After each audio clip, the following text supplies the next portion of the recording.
நாமத்துக்கு மகிமை உண்டாகட்டும். என்னோட கூட திருப்பிக் கொள்ளுங்கள். த புக் ஆஃப் ரெவலேஷன், வெளிப்படுத்தின விசேஷம்.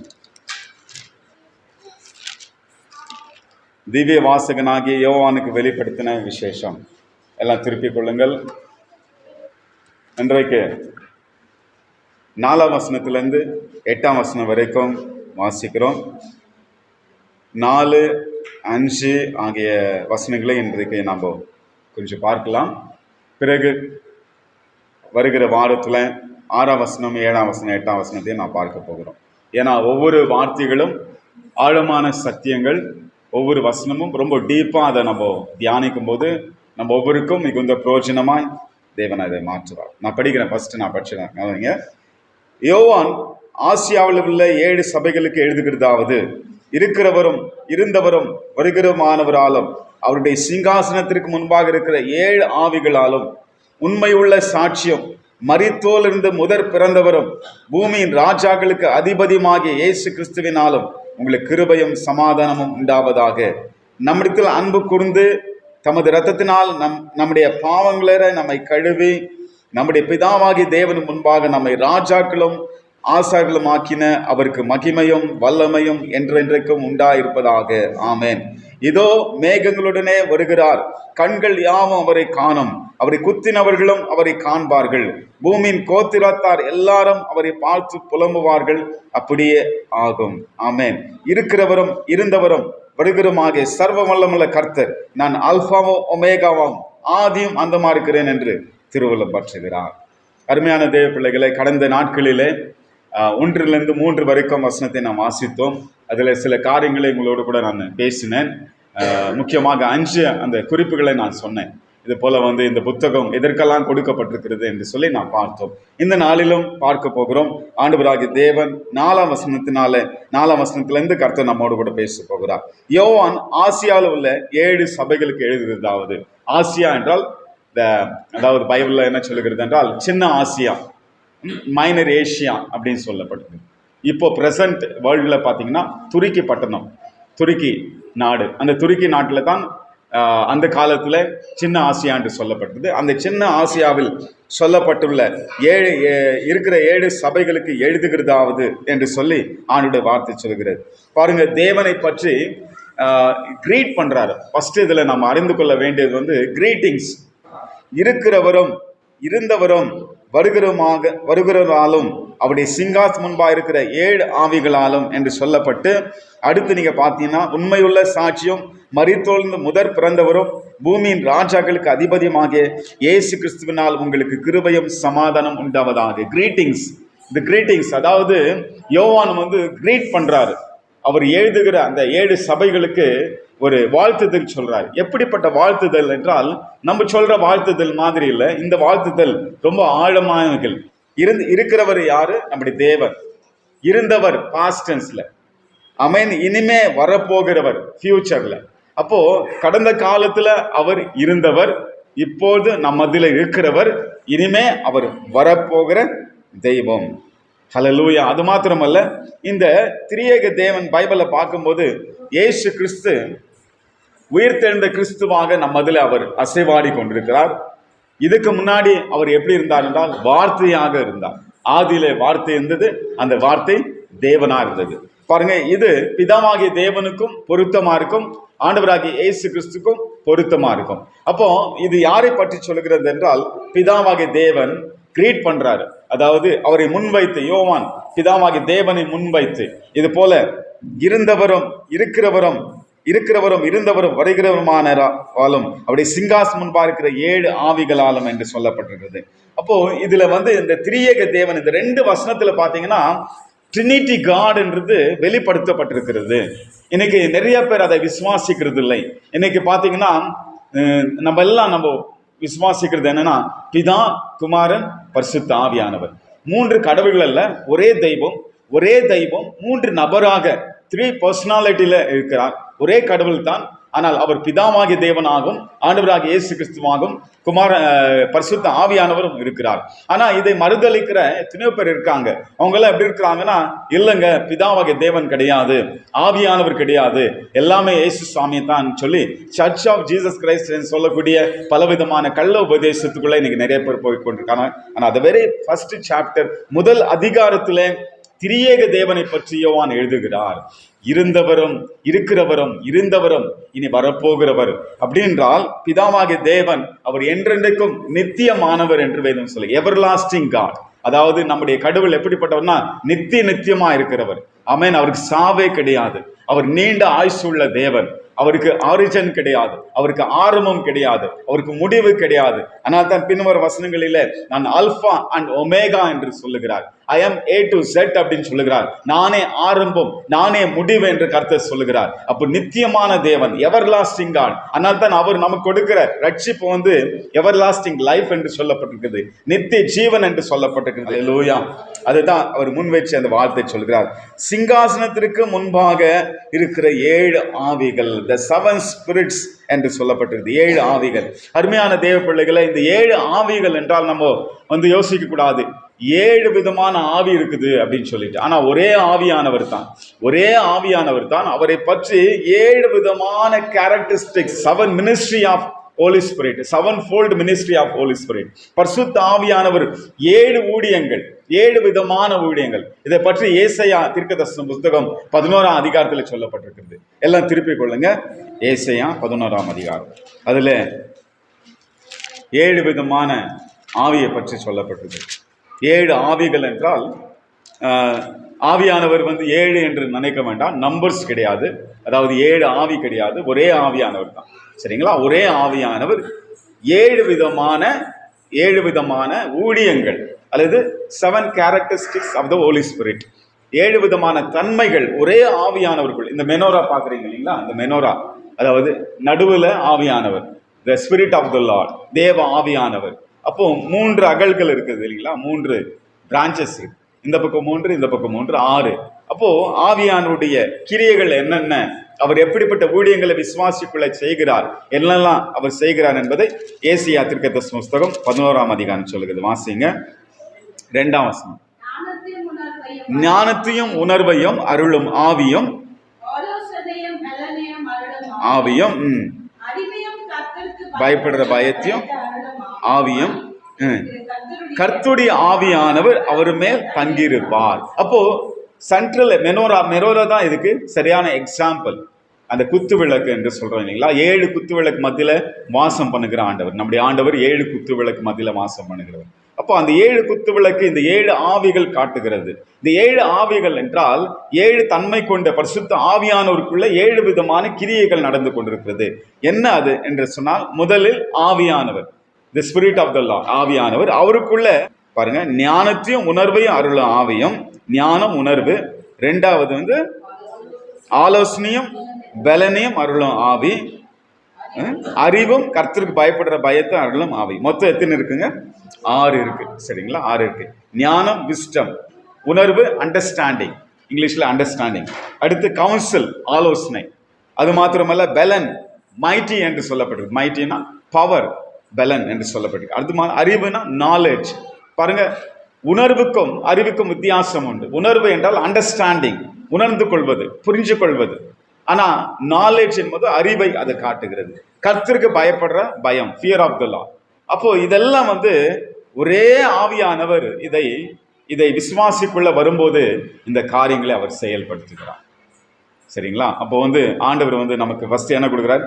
ஞானத்தை கொடுக்குறாரு, உணர்வை கொடுக்குறாரு, நல்ல ஆலோசனை கர்த்தர் கொடுக்குறாரு. அது மாத்திரமல்ல பலனை கர்த்தர், காலையில் நான் சொன்னேன் இல்லைங்களா, பலனை ஆண்டவர் கொடுக்குறாரு. அது மாதிரி நல்ல அறிவு, நாலேஜை கர்த்தர் கொடுக்குறாரு.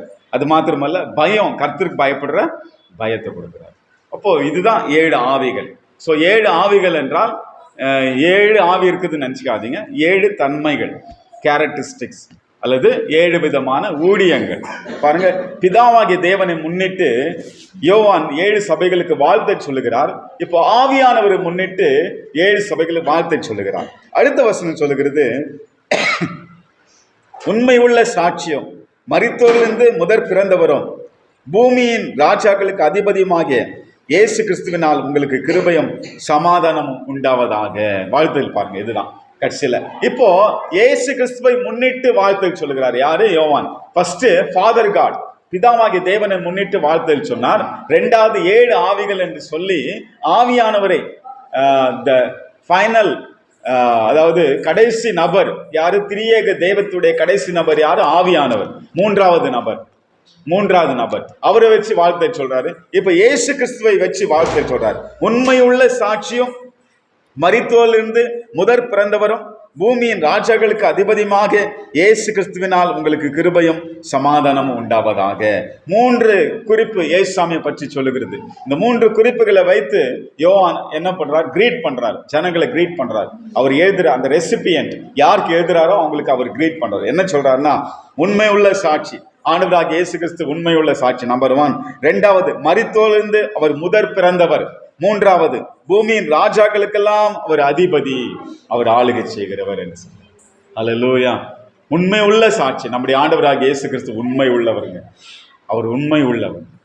அல்லேலூயா. பிதாவாகிய தேவனுக்கு அவர் உண்மையா இருந்தார், ஜனங்களுக்கும் அவர் உண்மையா இருந்தார், தம்மை பின்பற்றிய சீஷர்களுக்கும் அவர் உண்மையா இருந்தார். கடைசி வரைக்கும் சிலுவையின் மரண படைந்து அவர் உண்மை உள்ள ஆண்டவராக இருந்தார். பிதாவாகிய தேவனுக்கு தெரியாதவர் எதையும் செய்யவில்லை. ஒரு வசந்தம் உங்களுக்கு நான் காண்பித்து கொடுக்கிறேன் பாருங்க. யோவான் சுவிசேஷ புத்தகம் திருப்பிக் கொள்ளுங்க. The Book of John chapter 5. யோவான் சுவிசேஷம் 5ஆம் அதிகாரம்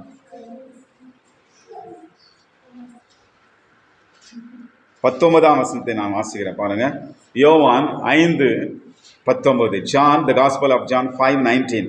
அப்போது இயேசு அவர்களை நோக்கி, மெய்யாகவே மெய்யாகவே நான் உங்களுக்கு சொல்லுகிறேன், பிதா ஆனவர் செய்ய குமாரன் காண்கிறது எதுவோ அதையே அன்று வேறு ஒன்றையும் தாமாய் செய்ய மாட்டார். அவர் எவைகளை செய்கிறாரோ அவைகளையும் குமாரன் அந்தபடியே செய்கிறார். இந்த வசனம் என்ன சொல்லுகிறது என்றால், இயேசு சுவாமி டிக்ளேர் பண்றாரு. என்ன சொல்றாருன்னா, பிதாவாகிய தேவன் எனக்கு என்ன காண்பித்திருக்கிறாரோ, அவர் என்ன காட்டுகிறாரோ அதையே செய்வேன், என் சொந்த இஷ்டமாக நான் எதையும் செய்ய மாட்டேன். ஒரு சாட்சி பாருங்க, எவ்வளவு உண்மை பாருங்க. அதனால தான் பைபிள்ல இயேசுசாமியை பற்றி சொல்லுகிறது உண்மை உள்ள சாட்சி, ஃபெய்த்ஃபுல் விட்னஸ், உண்மை உள்ள சாட்சி. ஏன்னா பிதாவாகிய தேவனுக்கு தெரியாத அவர் எதையும் செய்யலையா. ஹல்லேலூயா, ஆமென். பிதாவாகிய தேவனுக்கு தெரியாம நான் ஒண்ணு கூட செய்ததில்லை. நான் சொல்றது புரியுதுங்களா? அப்போ சொந்த இஷ்டமா இயேசுசாமி எதுவும் செய்யல. அவர் பூமியில எத்தனை வருஷம் வாழ்ந்தார் சொல்லுங்க? எத்தனை வருஷம் வாழ்ந்தார்? 33 வருஷம்.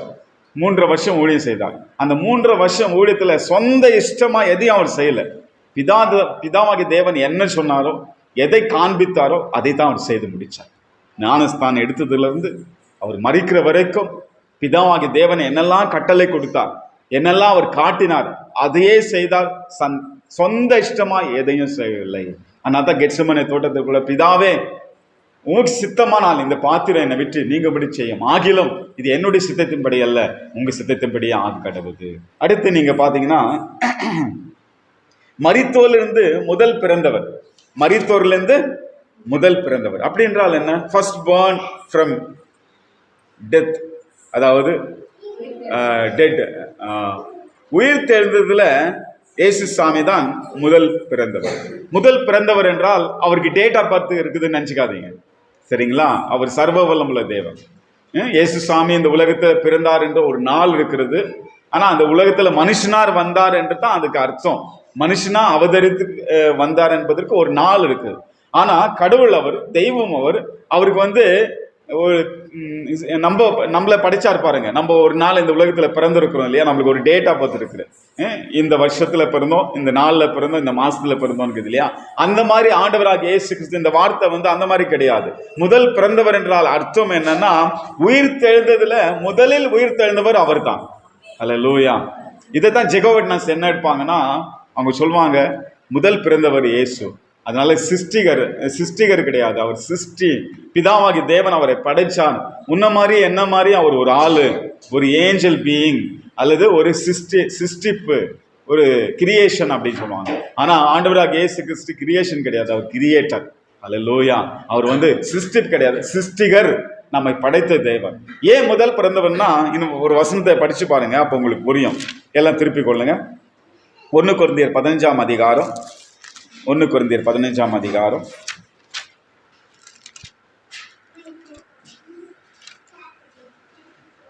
20ஆம் வசனத்திலிருந்து 23 வரைக்கும். 1 கொரிந்தியர் 15 20லிருந்து 23. நான் வாசிக்கிறேன், நல்லா கவனிங்க. கிறிஸ்துவோ மரித்தோரிலிருந்து எழுந்து நித்திரை அடைந்தவர்களில் முதற் பலனானார். சரிங்களா? மனுஷனால் மரணம் உண்டானபடினால் மனுஷனாலும் மரித்தோரின் உயிர்த்தெழுதலும் உண்டாயிற்று. ஆதாமுக்குள் எல்லாரும் மரிக்கிறது போல கிறிஸ்துக்குள் எல்லாரும் உயிர்ப்பிக்கப்படுவார்கள். அவனவன் தன் தன் வரிசையில உயிர்ப்பிக்கப்படுவான். முதற் பலனானவர் கிறிஸ்து, பின்பு அவர் வருகையிலே அவருடையவர்கள் உயிர்ப்பிக்கப்படுவார்கள். அதாவது உயிர்த்த எழுந்த காரியத்துல இயேசு தான் முதற் பலனானவர். அப்போ உயிர்த்தெழுந்தவர்கள் காஸ்பல்ல சுவிசேஷத்துல லாசரு உயிர்த்தெழுந்திருக்கிறார் இல்லைங்களா? அப்புறமா ஏசாமி ஒரு சிலரை உயிர்த்தெழ வச்சிருக்கிறார். ஆனா அவங்களாம் மறிச்சிட்டாங்க, மறுபடியும் செத்துட்டாங்க, மறுபடியும் மறிச்சிட்டாங்க. அவங்க திரும்பிய உயிர்த்தெழல. ஆனா ஆண்டவராகிய இயேசு கிறிஸ்து அவர் மரித்து அடக்கம் பண்ணப்பட்டு 3ஆம் நாள் உயிரோடு எழுந்தார்.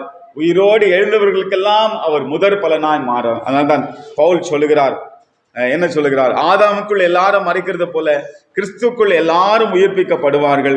அவனவன் தன் வரிசையில உயிர்க்கப்படுவான். முதற் பலனானவர், ஃபர்ஸ்ட் பார்ன், முதல் பலனாவர் யாரு? இயேசு கிறிஸ்து. பின்பு அவர் வருகையில, அதாவது அவர் வருகை, ஏசாமி வராரு இல்லையா, அந்த வருகை நாளில கல்லறைகள் வெடிக்கும், கிறிஸ்துக்குள் மரித்தவர்கள் உயிரோடு எழுந்திருப்பாங்க. அப்பதான் அந்த வரிசை வரும். யாரு நமக்கு முன்னாடி மரித்தவங்க எல்லாரும் உயிரோடு எழுந்திருப்பாங்க. அப்போ கிறிஸ்து தான் முதல் பலனானவர். அதுதான் பைபிள்ல வெளிப்படுத்தின விசேஷத்துல சொல்லப்பட்டிருக்கிறது. மீண்டும் அந்த வசனத்தை படிக்கிறேன் பாருங்க. உண்மை உள்ள சாட்சியம், மரித்தோரிலிருந்து முதற் பிறந்தவரும் பூமியின் ராஜாக்களுக்கெல்லாம் அதிபதியுமாகிய இயேசு கிறிஸ்துவினால் உங்களுக்கு கிருபையும் சமாதானமும் உண்டாவதாக. பூமியின் ராஜாக்களுக்கெல்லாம் அதிபதி யாருங்க? ஆண்டவராகிய இயேசு கிறிஸ்து. அப்படின்னா அர்த்தம் என்ன? இந்த வெளிப்படுத்தின விசேஷ புஸ்தகத்துல அநேகர் ஆட்சி பண்ண போறாங்க. சில ராஜாக்கள் வர போறாங்க. அந்தி கிறிஸ்து ஆட்சி பண்றான். ஆனா யார் ஆளுகை செய்தாலும் எல்லாத்தையும் ஆளுகை செய்கிறவர், எல்லா ராஜாக்களையும் ஆளுகை செய்கிறவர் நம்முடைய ஆண்டவராகிய இயேசு கிறிஸ்து. அவர் தான் அதிபதி. ஹல்லேலூயா, ஜீவாதிபதி. எல்லா ராஜாக்களையும் ஆளுகை செய்கிறவர். இந்த உலகத்தின் அத்தனை ராஜாக்களையும் கையில் அவர் வைத்துக் கொண்டிருக்கிறார். பைபிளை சொல்லுது, ராஜாக்கள் இதயத்தை ஆண்டவர் கையில வைத்திருக்கிறார். தம்முடைய சித்தத்தின்படி அவர் திருப்புகிற தேவன் என்று வேதம் சொல்லுகிறது. ஆமேன். அவர் அதிபதிங்க. அதிபதினா எல்லாருக்கும் ஓனர் அவர் தான். ஆமேன். அதுதான் சொல்லுகிறது. பூமி உள்ள ராஜாக்களுக்கு அதிபதியாக இயேசு கிறிஸ்துவினால் உங்களுக்கு கிருபையும் சமாதானம் உண்டாவதாக. கிரீட் பண்றார், கிரீட்டிங்ஸ். கிருபையும் சமாதானமும் உண்டாவதாக. அப்போ கிரேஸ் அண்ட் பீஸ், அதுவும் ஆழமான வார்த்தை. கிருபையும் சமாதானம் என்பது தேவனிடத்தில் வருகிற 2 ஆஸ்பெக்ட், 2 முக்கியமான கருப்பொருள், 2 முக்கியமான காம்போனன்ட்ஸ். கிருபை ஒரு பக்கம், சமாதானம் ஒரு பக்கம். கிருபை என்றால் நம்ம சொல்லலாம், எப்படிங்க இருக்கிறீங்க, ஆண்டவர் கிருபையில நல்லா இருக்கிறது, அதோட முடிஞ்சிடுது. கிருபைனா பத்தி தெரிய மாட்டேங்குது.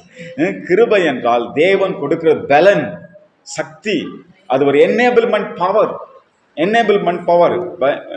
இதுல மொபைல் போன்ல பாத்தீங்கன்னா சில செட்டிங்ஸ் இருக்கும், அதை என்னேபிள் பண்ணணும். அப்போ என்னேபிள் பண்ணா ஆக்டிவேட் ஆகும் இல்லைங்களா? எதுனா நீங்க உங்களுக்கு புரியும். இப்போ மொபைல் போனை நிறைய நம்ம பார்க்குறோம் இல்லைங்களா? அப்போ சில செட்டிங்ல என்னேபிள் பண்ணா சுவிட்ச் மாதிரி இருக்கும், அதை தள்ளி விட்டா என்னேபிள்மெண்ட் ஆகிடும். சில காரியங்களும் ஆக்டிவேட் ஆகும். அதே போல தான் கிரேஸ்ன்றது என்னேபிள்மெண்ட். அது ஒரு பவர், அது ஒரு சக்தி. எதற்காக கொடுக்கப்படுகிறது என்றால் கடவுளுக்காக வாழ வேண்டும் என்பதற்காக, பாவத்தை மேற்கொள்ள வேண்டும் என்பதற்காக. அல்லேலூயா. நமக்கு ஒரு நம்பிக்கை இருக்குது, ஏசாமி சீக்கிரம் வரப்போகிறார். ஆமென். அல்லேலூயா. அந்த நம்பிக்கைக்கு நம்மை ஆயத்தப்படுத்துது எது? கிருபை ஆயத்தப்படுத்துது. உலகத்தை வெறுக்க வைக்குது, பாவத்தை மேற்கொள்ள வைக்குது, தேவ பக்தியா வாழணும்னு நமக்கு அந்த கிருபை தருது, தேவ பக்தியில வாழணும்னு. அப்போ உங்க சொந்த பலத்தினால நீங்க வாழ முடியாது. நீங்க பாவத்துல பாருங்க, பாவத்தை மேற்கொள்ளணும்னா உங்களுக்கு கிருபை வேணும். பரிசுத்தமா நீங்க வாழணும்னா உங்களுக்கு கிருபை வேணும். கிருபையை எக்ஸ்க்ளூட் பண்ணி உங்களால பரிசுத்தமா வாழ முடியாது. அதனாலதான் கிருபை அவ்வளவு மேன்மையானது. அதை பத்தி நிறைய பேர் தெரிஞ்சுக்கிறது இல்லை. கிருபை என்றது மிக மிக உயர்ந்தது. அது அளவிடப்பட முடியாதது. நம்முடைய வார்த்தையினால எக்ஸ்பிரஸ் பண்ண முடியாது. ஆண்டவராகிய தேவன் அவ்வளோ கர்த்தர் அதனாலதான் கிரீட்டிங்ஸ்ல எல்லாம் பவுல் கூட என்ன சொல்வாரு, யோவான் மாத்திரமல்ல, பவுல் கூட எல்லா லெட்டர்ஸ்ல அவர் எழுதும் போது கிருபையும் சமாதானம் உங்களுக்கு உண்டாக கடவுது. அல்லேலூயா. கிருபை. ஆமென். அப்போ கிருபை வந்து ஆண்டவர் சக்தி மாதிரி ஆண்டவர் நமக்கு கொடுக்குறார். அது மாத்திரமல்ல, பீஸ், கர்த்தர் உங்களுக்கு சமாதானத்தை கொடுக்குறார். சமாதானம், நான் சொன்ன பீஸ் ஆஃப் மைண்ட் அப்படின்னா அமைதியான ஒரு இடத்துல போய் உக்காண்டு வந்துடுது சமாதானம் கிடையாது. சிலர் பார்க்குறான், அமைதியாக ஒரு இடத்துல போய் உக்காந்துட்டு காத்தோட்டமாக ஒரு இடத்துல உக்காண்டு அமைதியாக இருக்குது பிரதர். ஆனால் வீட்டில் வந்தால் ஒரே சண்டை, ஒரே போராட்டம். அப்போ ஏன்னா அங்கே எங்கே போயிடுச்சு சமாதானம்? அவங்க என்ன நினச்சிருக்கிறாங்க, பீஸ் ஆஃப் மைண்டுன்னா எங்கன்னா போய் அமைதியாக உக்காந்து வந்துட்டா அது பீஸ் ஆஃப் மைண்ட். அப்படி இல்லைங்க. கஷ்டம் இருந்தாலும் போராட்டம் இருந்தாலும் நமக்குள்ள ஒரு சமாதானம் இருக்கணும். அதுதான் தேவன் கொடுக்குற சமாதானம். ஆமென். 3-fold பீஸ் என்று பைபிள் சொல்லுது. 3 விதமான சமாதானமா, 3-fold. அதாவது வாசிங்க, ஏசாயா தீர்க்கதரிசன புஸ்தகம். இந்த வசனத்தை வாசித்து நான் முடிக்கிறேன். ஏசாயா 26 3வது வசனம் படிங்க.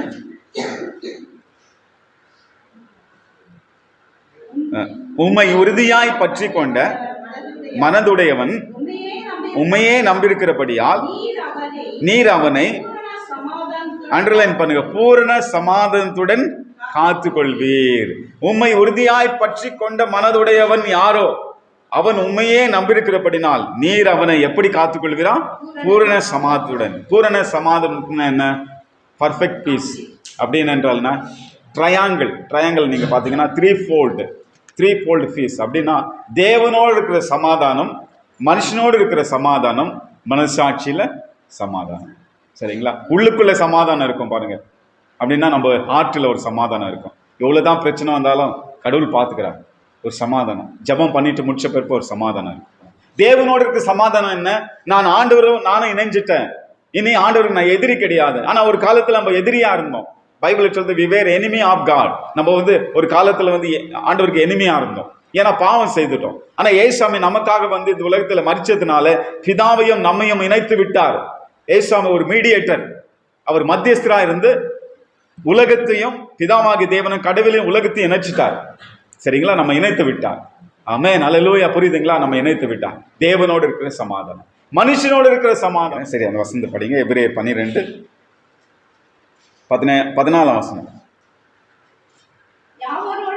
யாவரோடு சமாதானமா இருக்கவும் பரிசுத்தமுள்ளவரா இருக்கவும் நாடுங்கள், பரிசுத்தம் இல்லாமல் ஒருவனும் கர்த்தரை தரிசித்ததில்லையே. அப்போ யாவரோடு சமாதானமா இருங்கள். இன்னொரு இடத்துல பவுல் சொல்றார், பவுல் தான் நினைக்கிறேன், பவுல் சொல்ற கூடுமானால் யாவரோடு நீங்க சமாதானம் வருங்க. கூடுமானால், உங்களால முடிஞ்சா எல்லார்கிட்டையும் சமாதானம் வருங்க. இது ஹாரிசாண்டல் பீஸ். அதாவது சக மனிதர்கள் எல்லாம், மனுஷனோடு, விசுவாசிகளோடு, மற்றவங்களோட நம்ம சமாதானம். அப்போ தேவனோடு இருக்கிற சமாதானம், மனுஷனோடு இருக்கிற சமாதானம், உள்ளுக்குள்ள நம்முடைய இதயத்தில் இருக்கிற சமாதானம். இதுதான் இயேசு சொல்றார், என் சமாதானத்தையே நான் உங்களுக்கு வைத்து போகிறேன், உங்கள் இதயம் கலங்காது இருப்பதாக. இந்த உலகம் தருகிற சமாதானத்தை கொடுக்கவில்லை, உங்கள் இதயத்துல சமாதான நிலையத்துக்கு சொன்னார். ஆண்டவர் சொன்னார், என் சமாதானத்தை நான் கொடுக்கிறேன். அப்போ யோவான் அந்த கிரீட்டிங்ஸ் சொல்லும் போது பிதாவாகி தேவனையும் குமாரனாகிய இயேசு கிறிஸ்துவையும் பரிசுத்த ஆவியான தேவனையும் முன்வைத்து சொல்லும் போது உங்களுக்கு கிருபையும் சமாதானம் உண்டாவதாக என்று சொல்லி வாழ்த்துக்கிறார்.